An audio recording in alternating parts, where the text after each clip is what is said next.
We got some major Cowboys injury updates to bring to you, and spoiler alert, he's back. I cannot wait to see this player in action, so let's break it down on this episode of Cowboys Digest. Welcome in, everybody, to Cowboys Digest. I'm your host, Peter Vronis. I want to thank you all for the support that we've gotten on recent videos, but before we get into all of the news to break down today, I just want to let you know that a large percentage of you watching these are not subscribed to the channel.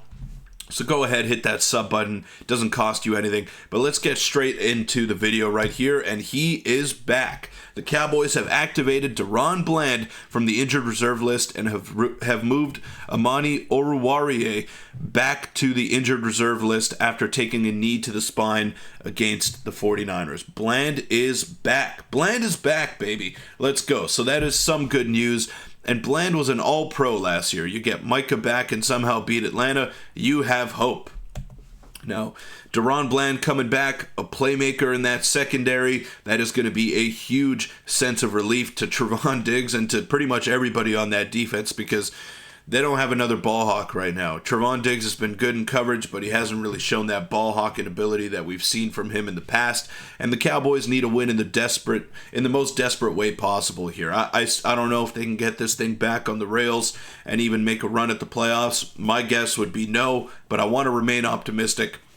If you were to tell me that we'd have a playoff game, I'd be all over that, and I understand the wanting to go deep in the playoffs and wanting to get a higher draft pick. If you don't go deep in the playoffs, I understand all of that, but I will never actively cheer for any of my favorite teams to lose. So if the Cowboys can make the playoffs, it shows some great resiliency, and I think that bodes well for the future, and that will allow them to maybe make some changes in the offseason that need to be made. But if they can win a couple of games here, if they can tread water until Micah Parsons gets back, or just show the ability to win some of these tough, close football games, I'd be really happy. I'd be extremely happy.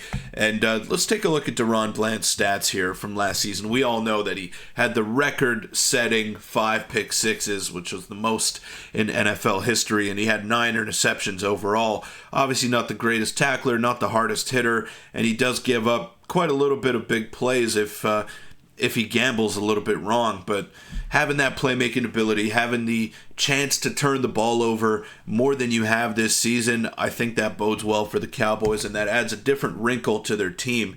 We haven't really seen them make any sort of big-time plays on the defensive side of the ball.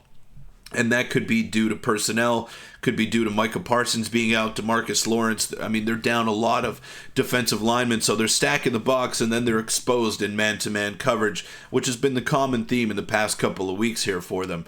But getting a guy like DaRon Bland back, who has numbers like that, the 9 interceptions and the 14 career interceptions, I think that is very important to what the Cowboys are trying to do here. And maybe we could see this as sort of a tanking thing. They've been losing a lot of football games. They've been losing in convincing fashion as well. And I don't know if DaRon Bland necessarily changes that narrative, but what he does do is add a different element to this team that we haven't really seen for the first 8 weeks of the season. So I'm really excited to see him back. Now, the bad news is, unfortunately, Micah Parsons is still not practicing, according to head coach Mike McCarthy. And this was just posted a minute ago from Ian Rappaport, so doesn't get much more credible than him. And this would be his 4th game missed in a row. So even though he wasn't playing great before he went down with injury, this has been a huge loss for the Dallas Cowboys. And not having an all-pro, one of the best defensive players in the National Football League at your disposal, and you're starting, guys like Carlos Watkins in the interior D-line. No disrespect to Watkins or to anybody that has been starting at the defensive end position, but they're not Micah Parsons. And you can argue as much as you want that he's a front runner, that he plays whenever he wants to. The talent is there. He is the most talented player on the Cowboys defense, and not having him in there has been a huge loss for them in the first 7 games of the season, and it is a big reason why they're 3-4. They weren't great when he was in there, but now they're even worse. They're even worse without him there, and you could argue that some of the guys have been stepping up and really performing well in his absence and doing pretty much all that they can in order to ensure that the Cowboys still have a chance to win these football games. But Micah has been a big loss, and unfortunately he's not going to get back in there. So hopefully maybe the week after that, they got the Falcons this Sunday at 1 p.m. Eastern time. It's not going to be an easy game because the Falcons are a damn good football team, and they've shown flashes of inconsistency as well. But they are 5-3, and the Cowboys are 3-4. And then after the Falcons, you got a pretty tough contest against the Philadelphia Eagles as well, who are starting to turn the corner and play a little bit better football. So, again, this is not going to change the course of the season. I don't think so, at least, getting DaRon Bland back.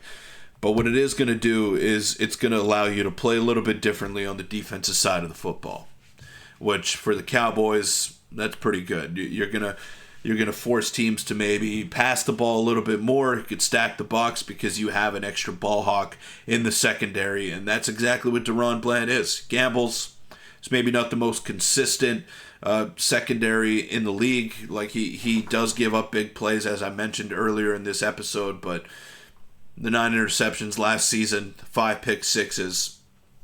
It's hard to get that production elsewhere because there's no one really on this team that is quite like DaRon Bland. So it's great to have him back. Again, I don't know what kind of impact he's going to have because the Atlanta Falcons have a great duo of wide receivers in Darnell Mooney, and they can run the football. They can pass it with Kyle Pitts as well. Like Kirk Cousins is a really elite quarterback in the regular season. This is going to be a tough matchup. It's going to be a really tough matchup, and I don't know how it's going to shake up, especially with Micah Parsons out of the lineup here, and you're in Atlanta as well, which is not the most. Not the best situation. We'll leave it at that. Look, the Cowboys have some work to do here if they want to claw their way back into the playoff race, and there's not much runway left to go. There really isn't. And I wanted to touch on this here. You'd have to go back 20 years when the Cowboys finished the year with a losing record while having a healthy starting quarterback. In-game decisions, clock management, play calling, penalties, and now people arguing with their own media. Spoiler alert, Mike McCarthy is not it. Mike McCarthy has been a big talking point here amongst Cowboy fans, and he has been a big part of the issue as well. You could say that Jerry Jones is the one to blame, and I would agree with you. He hasn't put the right roster in place in order for them to go out there and be successful every Sunday. But Mike McCarthy is not doing himself any favors with the play calling. We're seeing zero creativity on a weekly basis here by the Cowboys offense, and they're very predictable. So getting DaRon Bland back, I don't know if that fixes that, but what it does do is maybe it allows your team to get a couple more turnovers, and it gives your offense a shorter field, which is good for the way that the Cowboys have been performing offensively. But that'll wrap it up for this episode of Cowboys Digest. Guys, thanks so much for making it this far. Appreciate all the support. We're getting close to game day. There's a game today between the Houston Texans and the New York Jets, so hopefully you enjoy that one. Nothing like football on a Thursday night. But we will see you all tomorrow, and go Cowboys.